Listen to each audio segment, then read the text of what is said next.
Saludos.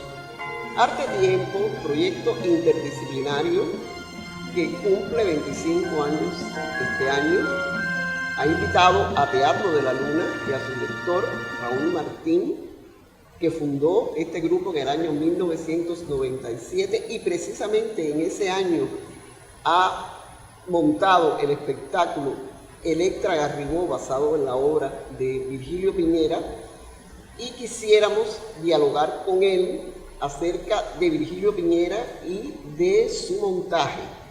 Raúl ya había participado con nosotros en un seminario, Rito y Representación, perteneciente a Arte Tiempo, en el año 2003, hablando precisamente junto a otros directores sobre el tema de la ritualidad en sus espectáculos, hablando precisamente de Electra.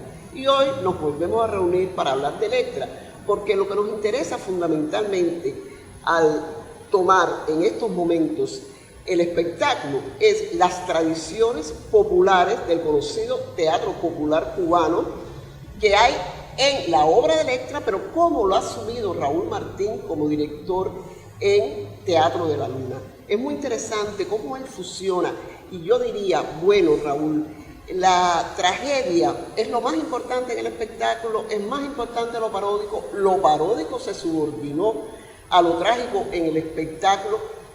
Quisiera ver cómo él lo ve, y entonces ahí también pudiéramos hablar de qué es lo que es Virgilio para Teatro de la Luna, para Raúl, y qué es lo que es el espectáculo, porque es un espectáculo sobre el cual se ha analizado, se ha escrito, y yo creo que esto es una oportunidad para que él nos hable de su interés por remarcar toda esta tradición vernacular en Electra Garrigó. Buenas tardes, Raúl. Buenas tardes.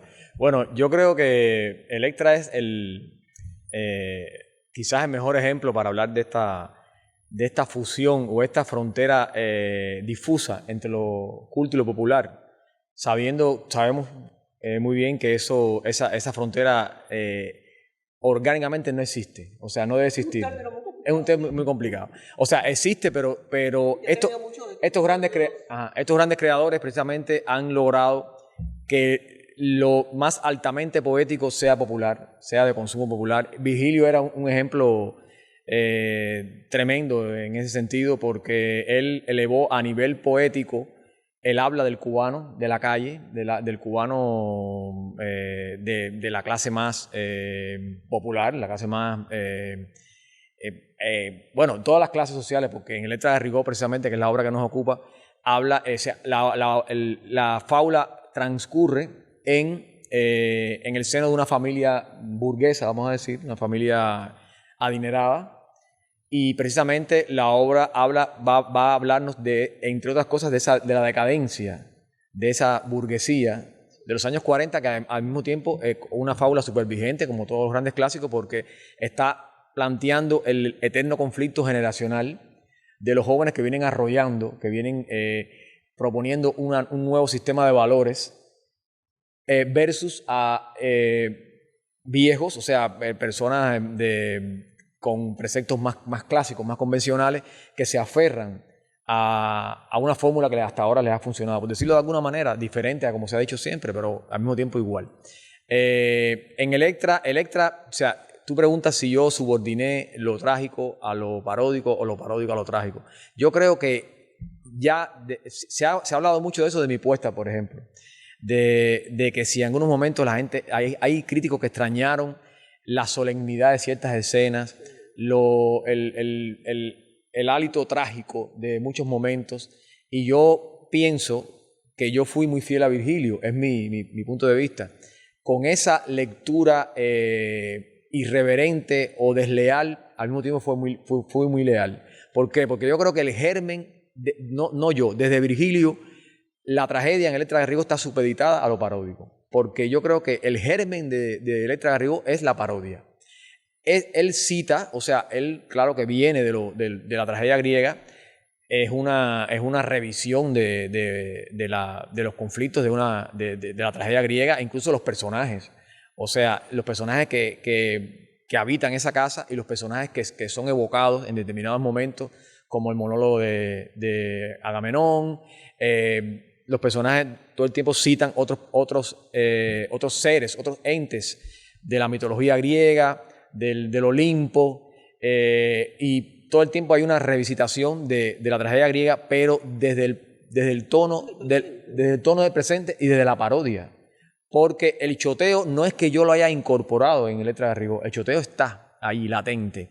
Porque un personaje como Clitemnestra Pla, que yo siempre digo que hay un personaje en el caso de Virgilio, del cual él se enamoró más, y estoy seguro que es de Clitemnestra Pla, que es el personaje más delicioso de la obra, por decirlo de una manera redundante, donde él desató toda su imaginación dramatúrgica. Los bocadillos de Letras de Rigor están minados de transiciones que van desde lo elevado a lo pedestre, rompimientos que están propuestos ya en el texto de Virgilio Piñera, o sea que yo no fui un innovador con eso. Lo único que yo, cuando monto la obra, bebo del entorno que tengo en ese momento, que como tú bien dices, la primera acercamiento a Letras de Rigor fue en el año 1997, cuando el grupo se fundó, pero la apuesta que después fue definitiva, que se conoció, se rehizo en el año 2000 con un nuevo formato y algunas cosas que se mantuvieron, ¿no? Y realmente yo fui fiel a Virgilio porque, por ejemplo, hay un segmento de la obra, del texto de Virgilio, donde él hace toda una parodia del folletín radial, del kitsch que los rodeaba en aquellos momentos a él, cuando él escribió la obra, con toda esta tirada del destino que termina en el coro que habla de Electra Garrigó en ese momento,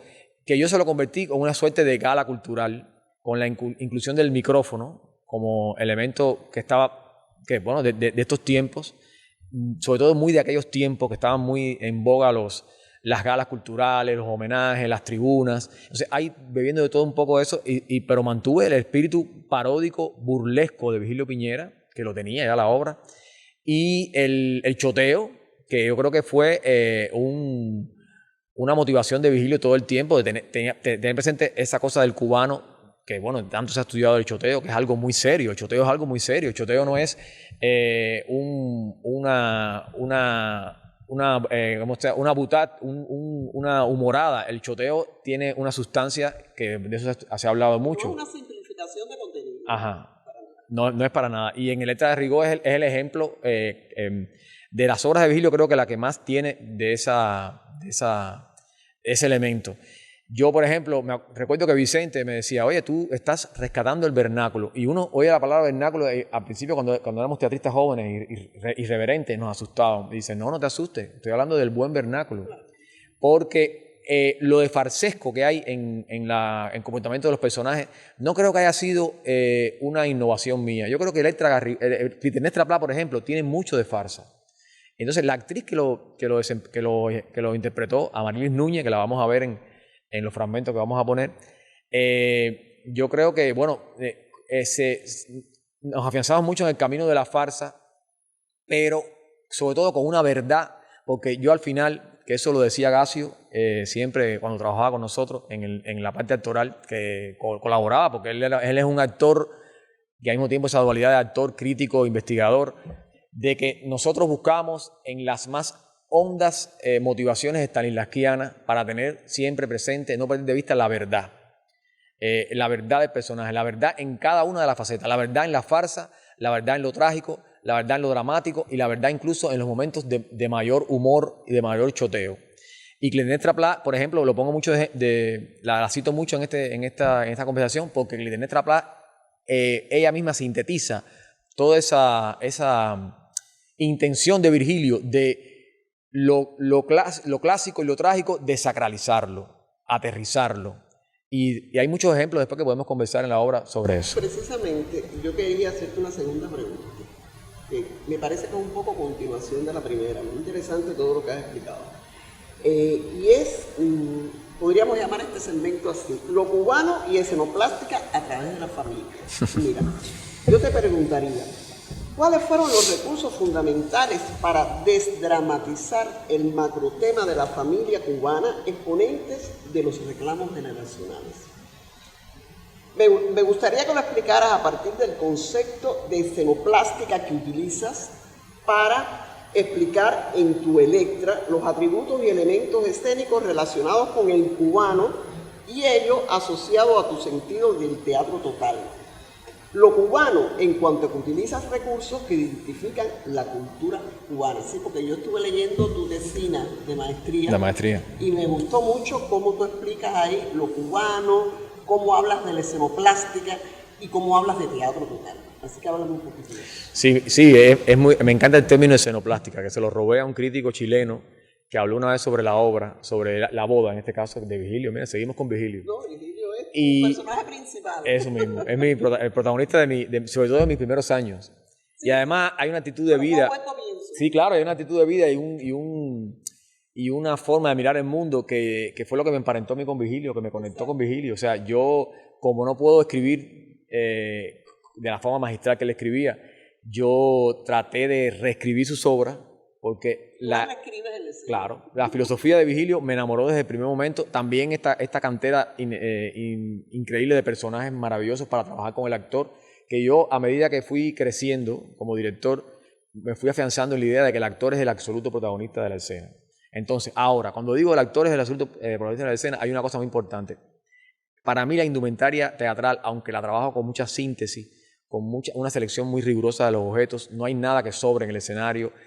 A veces uno ve un escenario súper vacío, con una onda media minimalista, pero está todo muy bien seleccionado porque yo pienso que la indumentaria teatral es la prolongación del trabajo del actor.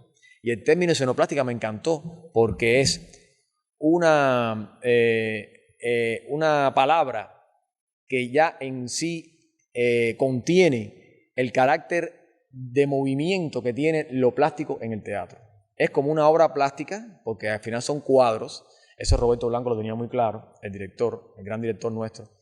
Pero esos cuadros se mueven y en eso aventajan, no, sino tienen un elemento adicional a un cuadro de la plástica, a una escultura, o sea, son como esculturas que se mueven. Entonces, esa imagen plástica que protagoniza el actor sus ingredientes son el vestuario, la escenografía, las luces, la sonoridad. Por eso es que este estudio de lo cubano que yo hice en la maestría va más allá de el ritmo que bailen o la música que interpreten o la actitud del cubano, que sabes que tenemos una... Es esencia. Es más esencial y es más visual también. O sea, tiene todos esos ingredientes. Por eso me encanta que hayas mezclado la escenoplástica con lo cubano y lo popular.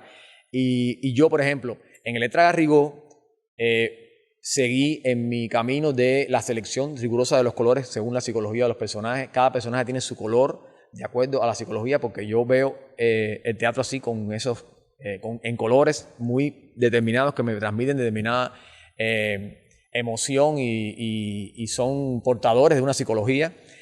La utilería, por ejemplo, de la obra, que en esta obra más que en ninguna era muy naif, descubría mucho su carácter artesanal, para estar todo el tiempo, no perder la coordenada de que estamos en un juego, en una burla. Por eso lo paródico, el choteo, todo el tiempo estamos jugando a la verdad, pero los actores sí lo interpretan con toda la veracidad posible. O sea, aunque Orestes tiene una actitud media infantiloide en mi puesta en escena, él lo hace desde... Me gusta mucho el vestuario. Sí, y él está como que no se entera de nada y exageramos un poco eso, yo lo reconozco. Pero siempre con el actor trabajamos en la verdad de eso. O sea, para que entonces no se convierta en una bufonada, que no lo era para nada. O sea, además, yo contaba con Ten en esa apuesta, como ahí siempre he tenido la suerte de excelentes actores, que tienen mucha... Con permiso, disculpa que te interrumpa, pero yo creo que hablando de la actuación y relacionándolo también a estas tradiciones, tú no haces aquí en tu espectáculo alusiones directas a la tradición afrodescendiente, pero yo sí recuerdo que en Egipto hay ciertos guiños. Ajá. También quisiera que me hablaras de la guantanamera, claro, que incluye, por supuesto, Virgilio, y cómo tú la resuelves en escena. Háblame de eso sí. Con relación de lo que estamos hablando. Tradición y actuación. Sí. No, por eso te digo que está muy bien esa pregunta, porque me encausa lo que estaba diciendo. En la selección de colores, por ejemplo, Egisto Don, que es el chulo, de la obra, por decirlo de alguna manera, porque es el tipo que chulea a la dueña de la casa. Hay un adulterio evidente, descarado en aquella casa. Agamenón lo sufre y en un momento hace catarsis en ese monólogo grotesco de la borrachera que él tiene. Y cuando me tocó a mí hacer la obra, muchos años después, en el 97 y 2000, las dos versiones, el referente más cercano que teníamos era el jinetero, el tipo que vive. Entonces yo le decía a Mario Guerra, esta no es la era de los bonitos, sino de los sabrosos. Vamos a desarrollar toda la sabrosura que tiene Egipto para conquistar Electra, la sabrosura que ya Agamenón perdió. Clitemnestra, mejor dicho. Clitemnestra es una mujer de 40 años, como se dice en la obra, que eso hay que cambiarlo ahora, porque ya una mujer de 40 años actualmente casi es una adolescente. Entonces, una mujer de 40 años joven todavía es muy obvio. Hay que decir, una mujer de 50 años es joven todavía, porque ya también ha cambiado las expectativas de vida. Ya el ser joven, ya a los 40 años todavía una mujer es joven, literalmente, y ya a los 50 sería una medio tiempo en forma. Pero bueno, eso es un debate que no vamos a irnos ahí. Entonces, en el personaje de Egisto, que lo interpretó Mario Guerra en aquel momento, primero se vestía de blanco, como si estuviera hecho santo. Una referencia no evidente, pero estaba en la investigación con el actor. Y en toda su movilidad en escena están todos los ritmos afrocubanos que vienen después en la Columbia, con guancó, la rumba, que son las vertientes de la música cubana que más están emparentadas con lo africano, o con la mezcla que fue África y España en Cuba, pero que primó la percusión, el ritmo, lo que venía de África. Entonces ese personaje se comportaba así en la obra desde lo gestual y en lo visual también. O sea, estaba con una limpieza absoluta, blanco, como son todos los chulos, y al mismo tiempo los hiyabó y los que se inician en la labor de los santos. O sea, él tenía toda esa referencia y se movió en el escenario con esa, porque era parte también de la familia cubana. Cuando digo familia, digo la familia como concepto social, que está integrada por todos esos elementos. Es verdad que es una obra muy habanera. Entonces nosotros desarrollamos aquello que hablé en el rito aquella vez, del ritual urbano. Porque en la investigación, todo teatro serio, como decía Roberto, es ritual y es experimental.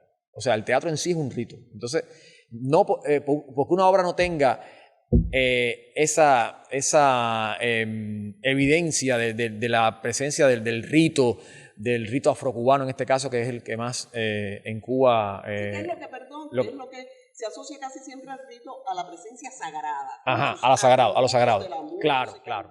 De la danza. Y existe también el rito profano, que bien puede ser una mezcla de ambos o puede ser un rito profano, que no vamos a entrar en ese tema porque es otro tema. Es complicado, pero existe también el rito profano que nosotros lo estudiamos. Claro. No, sí, por eso te digo que siempre se asocia con lo sacro, lo sagrado. Y en este caso, las obras de Virgilio más bien son muy muy resistentes a lo sagrado. Se cuestionan siempre lo sagrado. Toda la dramaturgia de Virgilio siempre estuvo cuestionando lo establecido, lo canónico, lo sagrado. Y Electra de Rigó es una gran, como diré un crítico, un escupitajo al Olimpo. Y entonces, pero en la investigación nuestra, no solamente en el personaje de Egipto, que ya te expliqué que era la vertiente más cercana al rito afrocubano en la obra, afrodescendiente, todos los demás personajes, en la búsqueda de la gestualidad llevada a la danza, estaba lo que llamamos una especie de rito urbano, porque está en la búsqueda de los movimientos cotidianos que una familia desempeña dentro de una casa, y de ahí salieron los movimientos que los actores fueron incorporando, que fuimos pautando después y se convirtieron en una suerte de danza de cada uno, de acuerdo a la psicología de cada personaje. Para cerrar esta parte, este pequeño bloque, a mí me gustaría que, hablando de lo cubano y la visualidad, que tú dijeras cómo expresaste la bandera cubana en tu escenografía y luz. Qué bueno que te preguntaste eso, porque forma parte de la escenoplástica y se me había escapado. Sí. Además de todo lo que he dicho de los colores, del uso de la utilería, de la sonoridad, de todo eso que tiene que ver con la escenoplástica y con mi visión de lo cubano en el teatro y en la vida. Además, las 6 columnas se iluminaban de una manera que eran las franjas de la bandera cubana, y había en un momento, incluso para hacerlo más alegórico, precisamente cuando Mario baila el guaguancó que introdujimos en la sopita en botella, que es el Guaguancó del Chulo, y que se toca en vivo además en el espectáculo, él bailaba sobre una mancha roja inmensa con una estrella incluso. Ya hay un momento que hacíamos el guiño, que era un momento muy bonito, que la gente me decía, coño, qué lindo. Porque me acuerdo que la madre de Grete me decía, yo quisiera ser tu mamá en ese momento cuando veo esa bandera, ¿no? Entonces, por eso te digo, la fuerza que tiene la escenoplástica a nivel conceptual y a nivel emocional en un espectáculo es súper importante, porque la indumentaria es la prolongación del trabajo del actor. Gracias. Bueno, ahora vamos a pasar un poco más específicamente al tema de la actuación. Perfecto. Y para eso quisiéramos que viéramos un fragmento de la escena de Agamenón, como ustedes le dicen, la borrachera. La borrachera de Agamenón. Vamos a verla para después comentar un poco. Me parece muy bien. Delante del actor y su relación con el teatro popular. Me parece muy bien. Gracias. ¡Ya ves ya, querido Electra, que tu pretendiente marchó al Averno! Agamenón Garrigo. ¡Los cuernos a su modo! ¡Eres infiel, desdoblado! ¿Y por quién te abandona, Clitemnestra? Valiente Agamenón. ¡Por ti, Egipto! Sé que duermes con Clitemnestra, mi mujer, hija de Tíntaro y de Leda, esposa de Agamenón, madre de Electra y Orestes, de Ifigenia y Crisótemis. Nos ofendes, Agamenón Garrigo, mas te lo perdonamos en obsequio a tu borrachera. Soy Clitemnestra Fla. Siempre casi. Eres el reducido humorismo, Clitemnestra Fla. Es que no puedes contemplarte en el papel de Agamenón, rey de Micenas y Arco, de la familia de los Atridas, hermano de Menelao, sacrificador de Ifigenia, jefe de los arqueros. He querido puramente una vida heroica. Soy solo un pero decidme, os suplico, decidme, ¿cuál es mi verdadera tragedia? Yo debo tener una tragedia, como todos los humanos, una tragedia.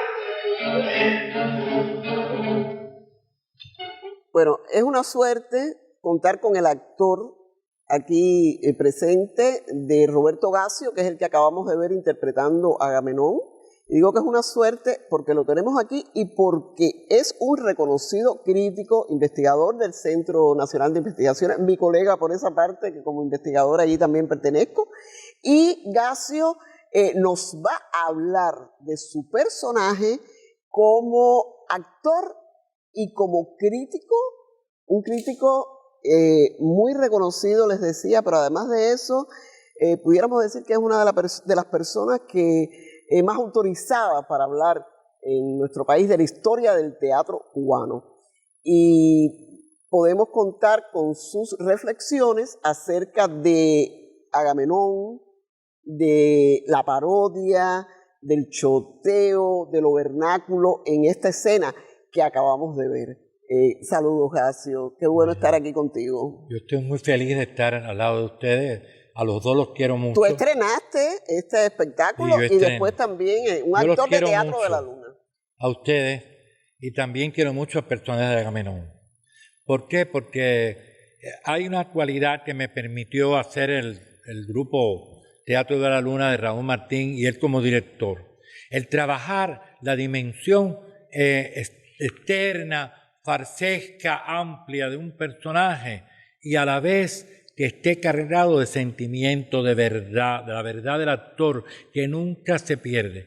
Él hace tragicomedia, hace farsa, pero siempre está cargada la situación y la psicología del personaje en todas las obras y en todos los personajes que ha trazado a través del tiempo. Hay un grave error en el teatro cuando se hace una farsa falsa, que está vacía de contenido. En el caso de él, esto nunca sucedió.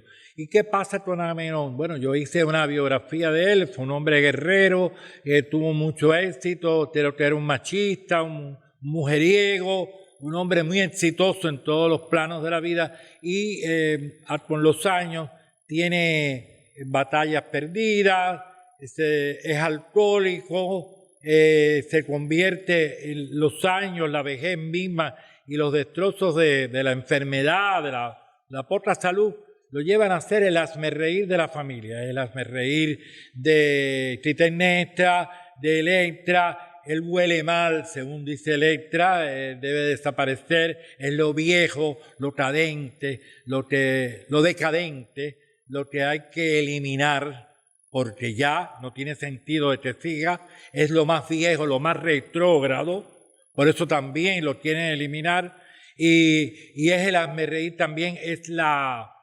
ironía persistente de Egisto, que se burla en su propia cara y le dice que está engañando a su mujer lo engaña con él. Esto ya es el colmo del sarcasmo y del sufrimiento. Ahora, ¿cómo yo construí el personaje? Bueno, haciendo una asociación con algunos momentos de mi vida y nunca fuera de la verdad del personaje, del sentimiento, del desgarramiento que él estaba sufriendo al ser despreciado por todos y haberse convertido en una piltrafa humana para todos los demás, en una burla constante. Pero ese mundo interior no se perdió, aunque había un modo de hacerlo muy estentorio. Y ahí está, para mí, la burla, el grotesco, el soteo criollo y lo vernacular, que es unir lo trágico con este sentido del humor, porque, por ejemplo, usaba tonos contrastantes, un tono estentorio, ¡ah! Y después, no sé qué cosa que se cuánto. Ese cambio tonal, que es un ardid de todos los actores en todas las épocas, sobre todo cuando quieren lograr algo de humor, algo que provoque la risa, que provoque la simpatía del público, el humor. Entonces, ese matiz entrelazado entre humor y tragicidad, yo siempre pienso que es lo humorístico introducido dentro de la tragedia. De esa manera él trabajó, pero lo que nunca pensé ni como actor ni como crítico es que esta obra, que es una parodia de la parodia, hubiera perdido su sentido por tener ligado o fundido lo humorístico, lo vernacular con lo trágico. Creo que esto está mucho dentro del mismo pensamiento dramatúrgico y literario de Vigilio Piñera, porque él no dejaba en pie nada, si él se burlaba hasta de él mismo, lo cual demuestra una inteligencia superior. Aquellas personas que se burlan de sí mismos tienen una imagen tan inteligente para poder dilucidar la ridiculez que uno siempre puede producir en algún momento dado con lo serio de su personalidad. Vigilio se burlaba de todo, ironizaba de todo. Hay un sarcasmo en sus textos y hay un sarcasmo en la obra. Tiene que haberlo, pero tiene que haber, creo que conducir la obra por lo trágico hubiera sido un grave error, porque lo que pretendió Vigilio no fue hacer una nueva tragedia de la tragedia original, lo que hizo fue una parodia bien ridícula del modo de vida de ciertos burgueses cubanos en una época de los años 40 y 50 que él conocía muy bien. Y esa parodia de esos nuevos ricos, vamos a decir, porque no son verdaderos ricos, todo eso que está sintetizando lo que es los años 40, un mundo falso realmente y decadente, pero que la obra recoge metaforizando a los personajes de la tragedia griega. Pero esto es un pretexto.